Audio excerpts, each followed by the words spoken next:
Welcome to the Nerd Party. Hello, I'm Charlene Schmidt. I'm Patrick Schmidt. We just got done watching Comes the Inquisitor, episode 21 of season 2 of Babylon 5, and it's time to babble for 5. Do you have a destiny? No. Not like Delenn? No, I don't have any destiny that involves pain like that. Some big questions being asked of Delenn and to Sheridan as well in this one. Sure. By a guy named, initially Sebastian, but his real name is Jack. I take it you didn't like the whole Jack the Ripper thing? No. No? Why not? Time travel, it's such a sci-fi trope. Just let Babylon 5 be Babylon 5. When this episode aired, a lot of people called out JMS for that same very reason. It's the dude from the History Channel, Aliens. Oh, God. That was just going through my brain the whole last scene. Like, yeah, Jack the Ripper, aliens. Because the Vorlons have been effing with humans and who knows who else for a long time. Finding out the Vorlons have been doing this for centuries was pretty cool to find out. It makes sense because we know so little about them. Of course they would. Just generally speaking, what did you think about this whole interrogation? The fact that Kosh ordered it, even. What was this all about? Quite honestly, if he's been doing this for hundreds of years now, Kosh had to assume that it was going to end badly. That's the definition of insanity, right? When you keep doing things over and over again and it keeps ending up with dead people? I think it just means that they hadn't found the right person yet.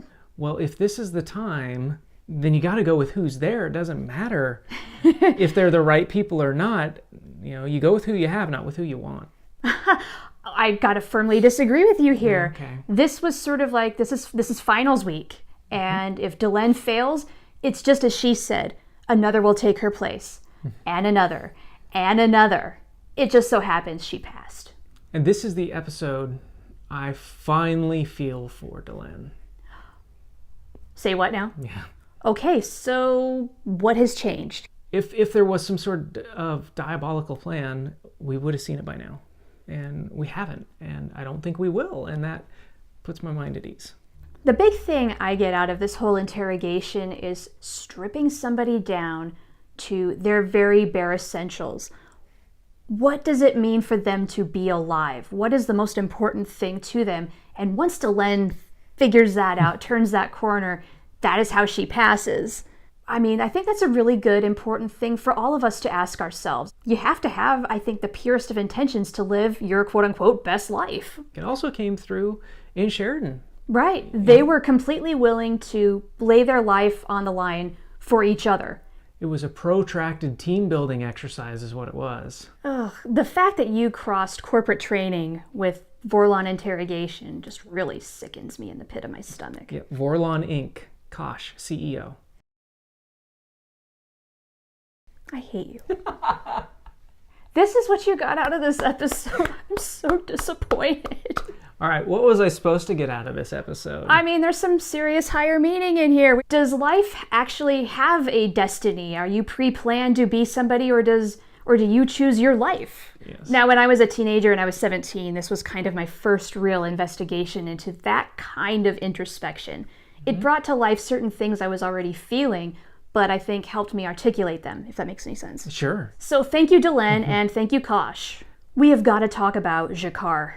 As things have gotten worse and worse for the Narn, he has really stepped up as a leader and as a voice for his people. He's doing a damn good job. The thing is, when this series started, the Narn and Centauri conflict, there was no clear one side to it where the show was saying, this is who you should be supporting. Sure. Now there is. Well, I think, in our minds as an audience, we have to be rallying for the Narn right now. The Centauri look like a bunch of jackasses. And you know who knows that? Is Veer. Yeah, Veer knows that. I just love Veer so much. I mean, the guy, he has a conscience, unlike a lot of other Centauri out there. The turning point for me in this is when they started trying to find the back way into the Narn homeworld to get this message sent in and out. Yeah. I honestly thought it was going to be Veer. I was surprised that it was the Rangers who came to the fore in this episode. But going back to Jakar, it was really nice to see a win for him and for his people, finally. I do love what you said, though, about Veer. I mean, he even says, right, I wish there was something I could do. Well, maybe this time it wasn't him, but in the future, I don't think he's going to shake this. No, I think moving forward, he could become a Narn ally. And then what in the world is Londo going to think about that? I think it's going to be a season or two of Veer going behind Londo's back. But oh, well, that'll be fun if that's what happens. Heck yeah. Yeah, you could play yakety sax, running around the green sector. We can only hope that's going to happen now. Yes. Well, let's wrap this one up. We have passed. We can go now. And we got one more episode to go before we wrap up season 2. Yes. Glad you've been with us so far. Glad to hear your contributions and your thoughts.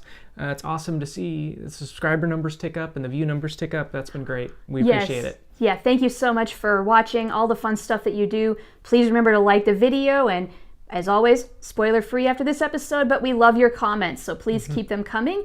And we're going to go off and watch the season 2 finale now. And if you know anyone else who likes Babylon 5, share this with them.